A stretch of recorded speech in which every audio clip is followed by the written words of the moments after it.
Welcome to InfoStream, your daily current. Unsure what to listen to? Turn to us for today's headlines. Stay informed. Trump escalates trade tensions with new tariffs. The U.S. envoy is visiting Gaza due to a worsening humanitarian crisis. Trump seeks lower drug prices, facing industry opposition. Increased deportation operations involve air marshal participation. A global effort addresses the fentanyl supply chain crisis. Singapore workers' rescue reveals human rights issues. Iran continues deporting Afghans amid rising anti-Afghan sentiment. Allies scrutinize Trump's knowledge of Epstein's activities. An 88-year-old man died after a homemade helicopter malfunctioned. The Thai-Cambodian border remains a key diplomatic concern. Heathrow's expansion project continues to encounter difficulties. The Trump administration challenges climate change efforts. U.S. job growth weakened in July, raising recession fears. The Pentagon plans a missile defense test before the 2028 election. Trump expands trade war with new tariff rollout. So President Donald Trump is implementing a significant expansion of his trade war, imposing new tariff rates on a wide range of trading partners. The core strategy remains centered on reshaping global trade to benefit the U.S. economy. Despite concerns about potential economic fallout, the rollout will commence on Friday, August 1st, following a month of announcements and negotiations. Key entities involved include the United States, numerous trading partners such as the European Union, the United Kingdom, Japan, South Korea, Vietnam, Indonesia, the Philippines, and Mexico. The European Union has reached an agreement with the U.S., while negotiations with Mexico are ongoing, with a 90-day extension granted to maintain the existing 25% tariff. The new tariffs, initially set at 10-15%, are a direct response to perceived unfair trade practices and U.S. trade deficits. However, the implementation has been fraught with uncertainty, causing disruption for importers and logistical operations. The administration is actively pursuing additional trade deals to solidify its strategy. A central element of the plan involves establishing a framework of reciprocal tariffs, with the potential for rates to escalate significantly, particularly for China, which faces a deadline of August 12th for rates to return to higher levels after a temporary truce. The administration is prioritizing securing agreements with key partners, including Cambodia and Thailand, as announced by Commerce Secretary Howard Lutnick. These deals are intended to mitigate the broader economic risks associated with the trade war. Despite Trump's previous declarations, the administration has opted to delay the implementation of the tariffs until Friday, allowing for further negotiations and potentially securing more favorable terms. The ongoing uncertainty highlights the complexity and fluidity of the trade war and its potential impact on the global economy. Trump envoy to visit Gaza amidst rising humanitarian crisis and international pressure. Recent developments highlight a critical juncture in the Israel-Hamas conflict, marked by escalating humanitarian concerns and increasing international pressure on Israel. Donald Trump's envoy, Steve Witkoff, is scheduled to visit Gaza, aiming to inspect aid distribution sites and secure a plan for increased food delivery amidst a dire situation characterized by near-constant violence and widespread shortages. This visit underscores the urgency of the crisis and the ongoing diplomatic efforts to achieve a ceasefire and secure the release of hostages. The situation in Gaza remains exceptionally precarious, with reports of widespread hunger and civilian casualties. A recent incident, where Israeli forces opened fire on a crowd attempting to retrieve aid from a convoy, resulted in the deaths of at least 58 Palestinians, further exacerbating the already catastrophic humanitarian conditions. This event reflects the recurring pattern of violence and the challenges faced by aid workers and civilians alike. International pressure on Israel has intensified, fueled by mounting evidence of starvation and civilian suffering. The UN has reported that famine is unfolding in Gaza, with images depicting severely malnourished children. The U.S., under President Trump, has acknowledged the severity of the situation, contradicting earlier statements that downplayed the extent of the crisis. Diplomatic efforts are ongoing, but progress has been stalled. The recent breakdown in negotiations between Israel and Hamas has highlighted deep divisions. Israel is facing criticism for its continued military operations and restrictions on aid access. Other nations, including Canada and Portugal, are announcing plans to recognize a Palestinian state, further complicating the geopolitical landscape. Within Israel, the government remains firm on its security concerns and its opposition to recognizing a Palestinian state. The situation is further complicated by media restrictions in Gaza and difficulties in independently verifying casualty figures. Despite these challenges, the international community remains focused on securing a lasting resolution to the conflict and alleviating the suffering of the Palestinian people. The visit by Witkoff represents a crucial step in these ongoing efforts. Trump demands lower drug prices. Industry resistance expected. President Donald Trump is intensifying his efforts to reduce prescription drug costs in the United States, sending letters to 17 major pharmaceutical companies demanding they adopt most favored nation pricing, the lowest price paid for a drug in a peer country, for all drugs provided to Medicaid enrollees. He also seeks a guarantee that Medicaid, Medicare, and commercial insurers pay these lower prices for new drugs. The president has set a 60-day deadline for compliance. Trump's actions stem from an executive order signed in May, which aimed to address the significant price disparities between the U.S. and other developed nations for medications. He argues that American patients are paying excessively high prices compared to their counterparts abroad. The industry, however, anticipates resistance, with experts predicting that pharmaceutical companies will not readily concede to the demands. The pharmaceutical companies receiving the letters include giants such as Eli Lilly, Merck, Johnson & Johnson, GSK, and Amgen. The administration intends to use the Centers for Medicare and Medicaid Services Innovation Center to test the most favored nation policy. Although this approach is likely to face legal challenges, industry analysts note that pharmaceutical companies often negotiate low prices with foreign governments to gain access to their markets, a practice that would be disrupted by the most favored nation pricing. The companies also warn that such a policy could undermine research and development, potentially harming innovation. Trump's efforts are not without precedent. During his first term, he attempted to implement a similar, most favored nation rule for drugs purchased by Medicare, but this was blocked by federal courts due to procedural issues. The current executive order expands the scope of the demand to all drugs in all markets. The industry's resistance is expected to be significant, as it would fundamentally alter the way pharmaceutical companies operate globally. While the administration aims to provide relief to American patients, the immediate impact on drug prices remains uncertain. Furthermore, Trump is also considering imposing tariffs on pharmaceutical imports, a strategy that could exacerbate shortages of certain medications and potentially increase prices. The administration's actions highlight a broader effort to exert greater control over the pharmaceutical industry. Deportation operations expand with air marshal involvement. Recent news articles detail the escalating scope and complexity of U.S. deportation operations under the Trump administration, significantly expanding beyond traditional methods and incorporating novel strategies. The core of this expansion involves a multifaceted approach utilizing federal agencies, private contractors, and increasingly, the deployment of federal air marshals, EFFAs, to ICE deportation flights. The administration's ambition to conduct the largest deportation operation in American history is being realized through a network encompassing numerous entities. ICE, working in conjunction with the Department of Homeland Security, DHS, is utilizing a fleet of aircraft to transport detainees, both domestically and internationally. A key component of this operation is the contract awarded to GEO Group, a private contractor, to provide air operations support services, including security onboard flights. Crucially, the deployment of FAs, traditionally focused on thwarting hijackings on commercial passenger planes, has been expanded to ICE deportation flights. Approximately 250 FAs have been assigned to these flights, receiving substantial overtime pay. While the Air Marshal National Council supports this shift, citing the need for FAs to fulfill a vital security function, concerns remain about diverting resources from their primary mission.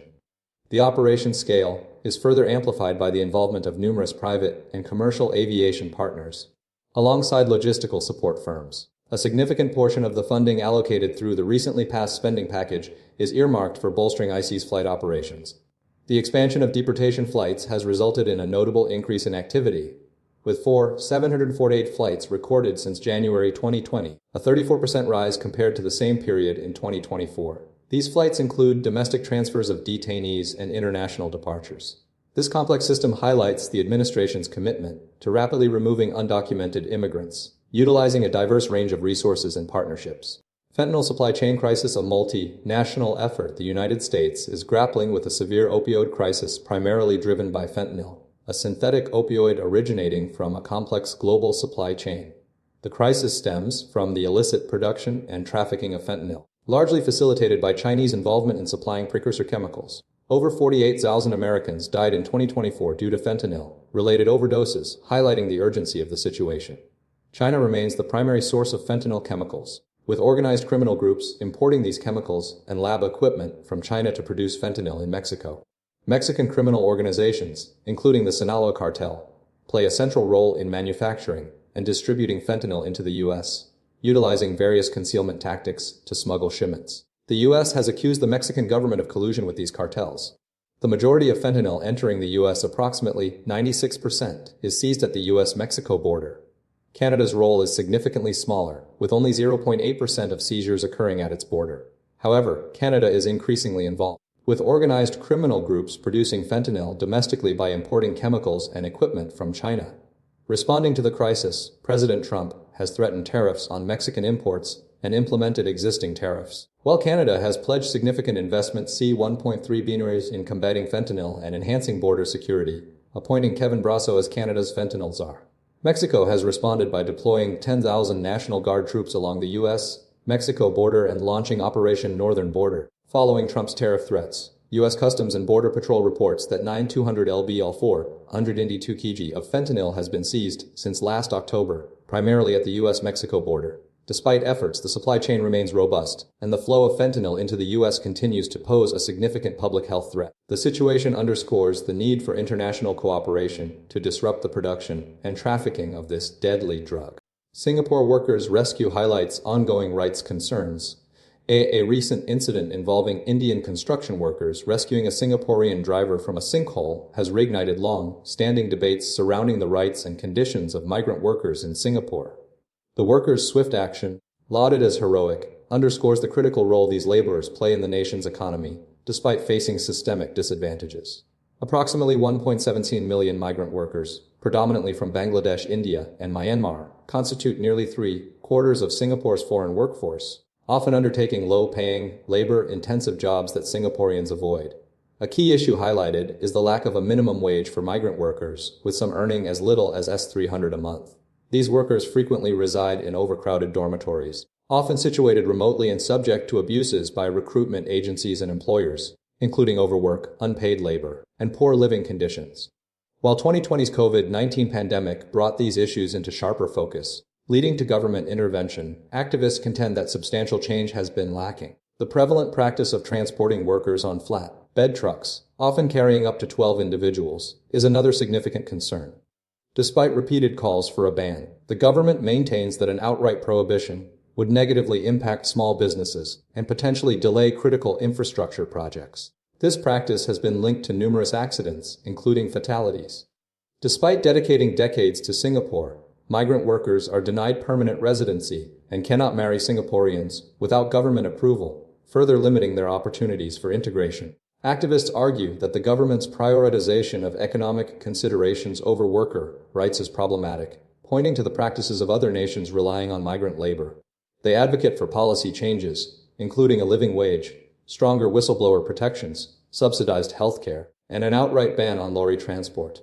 The rescue incident serves as a stark reminder of the precarious situation faced by these workers, prompting renewed calls for legislative reform and greater recognition of their contributions. The government's reluctance to enact substantial changes highlights a persistent challenge in balancing economic needs with the fundamental rights and well-being of Singapore's significant foreign workforce. Iran intensifies deportations of Afghans amid rising anti-Afghan sentiment. Recent reports detail a significant escalation of Iran's deportation campaign targeting over 1.5 million undocumented Afghan refugees, coinciding with heightened anti-Afghan sentiment and accusations of espionage. Driven by security concerns following a brief conflict with Israel, Iranian authorities have been forcibly returning Afghans, often with reports of abuse and mistreatment. The UN Refugee Agency estimates over 1.5 million Afghans have left Iran since January, with the Taliban's ministries and repatriation reporting over 918,000 arrivals between June 22 and July 22.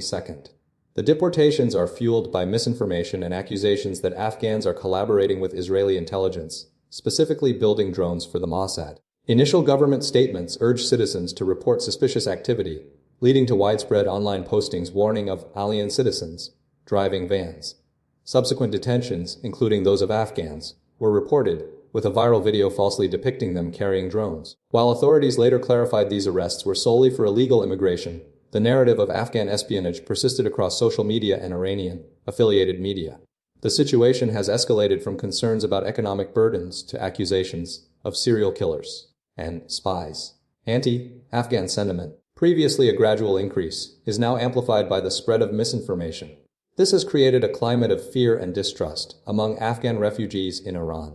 The conflict between Iran and Israel served as the catalyst, prompting heightened security measures and fueling the deportation campaign. Experts warn that Afghanistan's capacity to absorb the returning population is limited, compounded by existing influxes from Pakistan.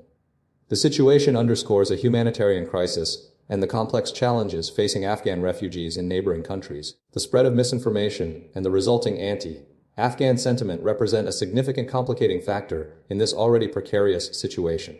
The conflict between Iran and Israel has dramatically altered the landscape for Afghan refugees, creating a volatile environment marked by fear and displacement. Jaffer victims' allies intensify scrutiny of Trump's knowledge of Epstein's activities.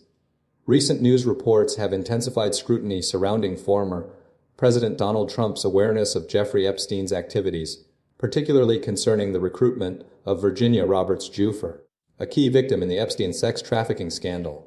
The core of the narrative revolves around a timeline of events and Trump's evolving statements regarding his relationship with Epstein. Initially, Trump described Epstein as a creep and stated he had banned him from Mar-a-Lago, suggesting a clear aversion to Epstein's behavior. However, subsequent disclosures and statements have complicated this picture. Trump's 2019 comments, praising Epstein as a terrific guy and noting Epstein's preference for younger women, have fueled suspicions that his initial assessment was overly dismissive. Crucially, the Giuffre family's allies are demanding answers about Trump's knowledge of the situation. They highlight a 1992 incident involving Epstein and a calendar girl, where former Trump aide Sam Nunberg reported Trump expressing concern about Epstein going after young girls.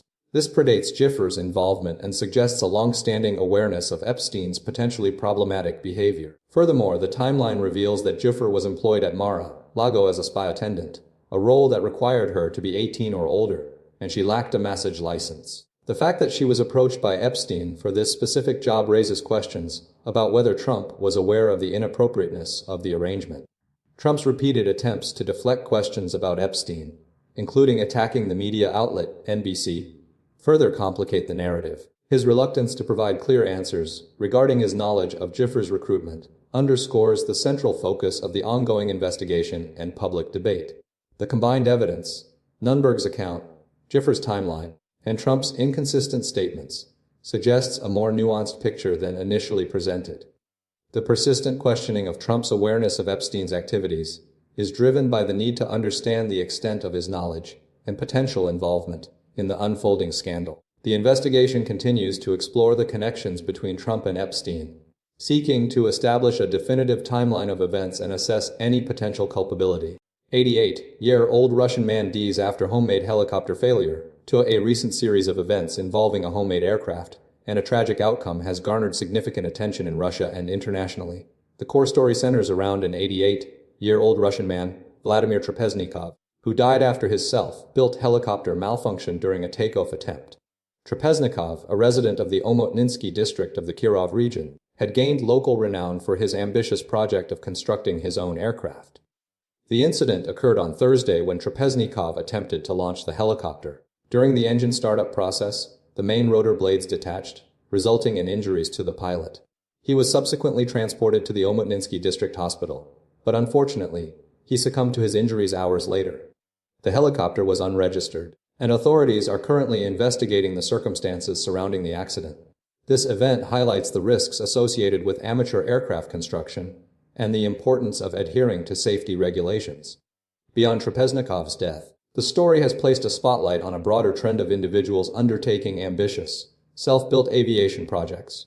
Trapeznikov's dedication to his craft, stemming from a childhood dream of becoming a pilot, has resonated with many. Furthermore, the incident echoes similar stories globally, including a UK man who spent time building a plane in his garden and an Ethiopian man who spent almost 2 years constructing a DIY plane for his wedding. These cases underscore the passion and ingenuity involved in such projects, while simultaneously emphasizing the potential dangers. The investigation into the Omotninsky helicopter failure is ongoing, with authorities focusing on determining the cause of the rotor blade detachment. The case serves as a cautionary tale, reinforcing the need for rigorous safety standards and experienced oversight in amateur aviation endeavors. The tragic demise of Vladimir Trapeznikov, a lifelong dreamer, underscores the inherent risks involved in pursuing such ambitious projects. Thai-Cambodian border conflict dominates diplomatic and political landscape, Recent escalating tensions along the Thai-Cambodian border have prompted a multifaceted response involving diplomatic initiatives, military deployments, and political scrutiny. Thailand's commitment to transparency is evident through the invitation of foreign military attachés, diplomats, and journalists to observe the conflict-affected areas, particularly in Phuket and Ubon Ratchathani. This initiative aims to counter accusations of wrongdoing and demonstrate a commitment to addressing the humanitarian impact of the Cambodian military's attacks, which included BM-21 rocket strikes targeting civilian infrastructure. Despite ongoing clashes and the deployment of troops, Thai forces have not achieved complete control, hampered by landmines planted by Cambodian forces around Hill 350. The Thai military is prioritizing securing this strategically important location. However, the situation remains complex, with ongoing skirmishes and the need for continued logistical support. Politically, the conflict has fueled criticism of the Thai government's response, with Boomjathai MP Thana Kitpe Boonchai demanding greater financial assistance for affected provinces and highlighting disparities in compensation for victims. This criticism has prompted a flurry of activity within the government, including a direct intervention by Deputy Prime Minister Phumtham Wechayachai and a confirmation of available funds by Ubon Ratchathani governor. Despite the instability, Cambodia has confirmed its participation in the 33rd Southeast Asian Games, scheduled to take place in Thailand, with 500 Thai athletes registered. Indonesia's participation remains under review, prioritizing athlete safety amid the ongoing tensions. The situation underscores the need for continued diplomatic engagement and a focus on mitigating the humanitarian consequences of the border conflict. The government's efforts to maintain transparency and engage the international community are intended to foster a more stable environment and address the concerns raised by both sides. The continued presence of foreign observers and the ongoing efforts to secure Hill 350 represent key elements in the unfolding narrative. El Salvador alters constitution, opens path to indefinite presidential re-election. El Salvador's Congress has approved sweeping constitutional reforms, effectively removing term limits for the presidency, paving the way for President Nayib Bukele to potentially rule indefinitely. The reforms, spearheaded by Bukele's New Ideas Party, were passed with a supermajority of 57 votes to 3, significantly altering the country's political landscape. The core change involves eliminating the previous prohibition on presidential re-election, extending terms to a maximum of 6 years and synchronizing elections with legislative and municipal races. The reforms followed a series of strategic moves by Bukele's administration, including the removal of judges from the Constitutional Chamber of the Supreme Court in 2021, a move designed to solidify his control over the judicial branch. This action, coupled with the suspension of constitutional rights during states of emergency, has drawn considerable international criticism. Critics, including opposition lawmakers like Marcela Villatoro of the Nationalist Republican Alliance, ARENAV, argue that the changes represent an accumulation of power and a weakening of democratic principles, citing concerns about corruption and clientelism. Villatoro declared that democracy in El Salvador has died. Bukele's popularity stems largely from his aggressive crackdown on street gangs, resulting in a significant drop in crime rates. Despite international concerns regarding human rights violations and the use of emergency powers, the administration has garnered support, even receiving tacit acceptance from the Biden administration and a powerful ally in Donald Trump's return to office. The reforms also include a shortened presidential term scheduled to conclude on June 1, 2027, allowing Bukele to seek re-election 2 years earlier. Furthermore, the government has recently faced criticism for the arrests of prominent human rights advocates, leading one of the country's most prominent human rights group to relocate its operations for the safety of its people. The changes have inspired similar approaches in other regional nations. The reforms represent a fundamental shift in El Salvador's political system, raising significant questions about the future of democracy and the rule of law in the nation. Heathrow Airport's the $49 billion expansion plan faces ongoing challenges. Heathrow Airport has unveiled a $49 billion plan to expand its operations, including the construction of a third runway, a project years in the making. The initiative, estimated to take a decade to complete, aims to increase passenger capacity to 150 million annually, nearly doubling current levels. The runway construction, costing the $21 billion, will be funded privately, with the remaining investment allocated to terminal expansion and airport infrastructure upgrades, totaling $12 billion and $15 billion respectively. This expansion is driven by the airport's current operational capacity and the desire to enhance trade and connectivity, aligning with the government's strategy to position the UK as a global business hub. Despite government backing, including support from Prime Minister Keir Starmer, The project faces considerable opposition. Environmental groups, led by Greenpeace UK, and local residents express concerns about the environmental impact, including increased noise and air pollution. Concerns are echoed by London's Mayor Sadiq Khan, who highlights the potential detrimental effects on climate change targets. The Supreme Court's 2020 ruling allowing construction is being met with continued skepticism. A rival proposal has emerged from the Aurora Group, offering a shorter, less disruptive runway option at a lower cost. This proposal, dubbed Heathrow West, aims to complete the runway within a decade, while a new terminal would open in 2 phases. The Aurora Group's plan avoids the need to divert the M25 motorway, a key point of contention. The government's support reflects a broader strategy to stimulate economic growth through infrastructure investment, mirroring previous expansions at Gatwick and Stansted. However, the project's future remains uncertain, with significant hurdles, including ongoing environmental concerns and competing proposals. The airport's CEO, Thomas Woldby, emphasizes the urgency of the expansion, stating that Heathrow is operating at capacity and hindering trade. Despite these efforts, local residents near the airport express fears of disruption and environmental damage. The government anticipates a lengthy review process and anticipates a complex debate over the project's viability and impact.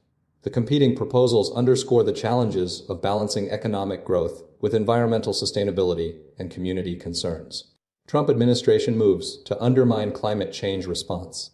The Trump administration is undertaking a comprehensive effort to dismantle existing climate change policies, moving beyond previous skepticism to actively seek to prevent any future responses to the issue. This strategy centers on reversing decades of environmental regulations and shifting the burden of addressing climate change onto local communities.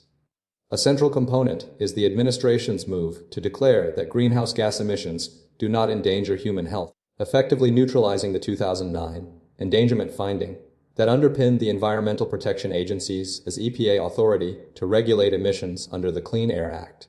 The administration's justification for this action relies on a report commissioned from 5 climate skeptics, intended to present a biased perspective. Energy Secretary Chris Wright, with significant ties to the fracking industry, spearheaded the report, despite acknowledging the reality of climate change. This report aims to discredit the scientific consensus surrounding climate change. Key actions include a U-turn on supporting renewable energy, ending tax credits for electric vehicles, and reversing efforts to incentivize renewable energy projects. The administration is also attempting to strip California of its authority to ban the sale of new gas-powered vehicles. Furthermore, the administration is cutting funding for climate research and dismissing the work of government scientists. The move represents a fundamental departure from established scientific norms, with critics arguing the report is designed to promote CO2's innocence rather than objectively weigh evidence. The administration's actions are viewed as abandoning communities to face the consequences of climate change, including health risks, extreme weather events, and infrastructure damage. Experts express alarm at the hostility towards science demonstrated by the administration, drawing comparisons to historical instances of political interference in scientific processes. The dismissal of long-standing scientific findings and the prioritization of economic interests over environmental protection are considered deeply concerning by many. The administration's strategy is viewed as a significant setback for efforts to combat climate change, particularly given the increasingly visible impacts of a changing climate across the nation. U.S. job growth stalls. July report reveals significant weakness and recessionary concerns. The latest U.S. jobs report for July reveals a substantial slowdown in job growth, significantly underperforming expectations and raising concerns about a potential economic recession. A mere 73,000 jobs were added, a stark contrast to the initial estimates, and combined with substantial revisions to May and June's figures, the overall picture is one of considerable weakness. The report triggered a sharp decline in major stock indices, with the Dow Jones Industrial Average falling over 600 points. Key revisions highlight the fragility of the labor market. May's gain of 144,000 was slashed to a meager 19,000, while June's preliminary 147,000 gain was revised down to just 14,000. This represents the largest downward revision in monthly job gains since at least 1979, excluding the anomalous figures from 2020. Several factors contribute to this weakening trend. Trade policies, particularly tariffs, are widely blamed for stifling employer growth plans, creating uncertainty and discouraging investment. Furthermore, a shrinking labor force, now in its 3rd month, is exacerbating the situation. The unemployment rate rose to 4.2%, and the labor force participation rate fell to 62.2%, the lowest since November 2022. The decline is attributed to several interconnected issues, including increased immigration enforcement and aging workforce, and potential underreporting in the household survey. The revisions underscore the volatility of the current economic environment and highlight the vulnerability of the U.S. economy to external shocks. Economists warn that this weak job growth is eroding the economy's buffer against potential headwinds. The substantial downward revisions, 253,000 total, are a significant concern, particularly given the historical context. The report's findings indicate a weaker underbelly for the U.S. economy, potentially signaling a recession. The shrinking labor force and decreased participation rate could put upward pressure on wages and contribute to supply chain disruptions. The data's volatility and the magnitude of the revisions emphasize the need for careful monitoring of economic indicators. Pentagon schedules Golden Dome missile defense tests before 2028 election. The Pentagon is aggressively pursuing the development of the Golden Dome missile defense system, scheduling its first major test for late 2028, driven by President Donald Trump's ambitious 3-year timeline and a desire for a demonstrable win before the upcoming election. The project, estimated to cost hundreds of billions of dollars, aims to create a space-based shield capable of intercepting missiles launched from anywhere in the world. A key element of the accelerated timeline is a $25 billion allocation from Trump's spending cuts package, though the overall project's cost is projected to be significantly higher. SpaceX, Anduril, and Palantir are among the numerous companies vying for contracts, with direct pitches made to Secretary of Defense Pete Hegseth. Michael Gettleman, appointed by Trump to lead the Golden Dome's development, faces significant technical challenges, primarily concerning the feasibility and cost of building sufficient space-based interceptors. He is granted unique autonomy in contract awards and reporting directly to Deputy Secretary of Defense Stephen Feinberg. The Missile Defense Agency's testing plans are being reviewed by the Office of the Director of Operational Test and Evaluation, though this office was recently dismantled by Hegseth, raising concerns about potential oversight. The project employs a non-traditional acquisition approach, exempting it from standard Pentagon processes. Lockheed Martin's long-range radar system in Alaska, recently tested, will likely be a critical component. Northrop Grumman is already testing space-based interceptors. Gettleman has been given 60 days to define the initial architecture and 120 days to prepare an implementation plan. The accelerated pace of the Golden Dome project reflects a strategic effort to showcase technological advancements and demonstrate preparedness, potentially influencing the 2028 election. Despite the ambitious timeline and significant investment, the project's ultimate success remains uncertain, particularly concerning the technical and economic hurdles involved in creating a truly effective space-based missile defense system. The project is reliant on rapid technological development and the ability to scale up production quickly, presenting considerable risk. That's all for now. Subscribe to InfoStream for your next update.